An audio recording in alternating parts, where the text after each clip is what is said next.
ბოკერია და ბურჯანაძე რო გეყოლება გვერდით. შეცდომა არ არის? აბა რა არის? ვერ გადამრიო. უშიშროების საბჭოს მდივნად. ყავდა ბოკერია.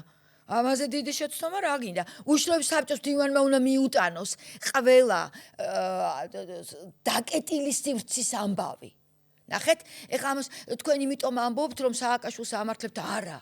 არავითარ შემთხვევაში მე ობიექტად რეალურ პოლიტიკას გესაუბრებთ. პენიტენციალური სისტემა ძალიან ჩაკეტილი სივრცეა. ძალიან ჩაკეტილი. იქ თუ ვიღაცა გარედან მაღალჩინოსანი შეკრულია ციხის მაღალჩინოსანთან, ძალიან რთული იქიდან ციხიდან ამბების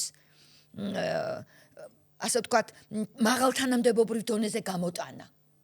ხვდებით რას ვამბობ? გულისხმობთ, რომელიც რა თქმა უნდა, უშიშროების დივანი ყავდა ბოკერია. კითხვას ვსვამ, ადამიანებო. შეგვიძლია ვთქვათ. კითხვას ვსვამ, რომ ასეთი უბედურებები იცით მე შორს ავარ იმ აზრისგან, რომ დადგმული იყო, რა თქმა უნდა იყო დადგმული, მაგრამ ნუ რა ვიცი ციხის კადრები, რა ვიცი ელის ბარაშვილი, ხო, ცოცხების. თქვენი აზრით ეგ კადრები ბოკერიამ გამოიტანა? მაგის თქმა გინდათ? არა, ამის თქმა არ მინდა ნამდვილად მე როცა არ ვიცი რაღაც ვერ დავაბრალებ. მე ვამბობ, რომ ბოკერია იყო ის ადამიანი, ვისაც არ მიქონდა ამბები.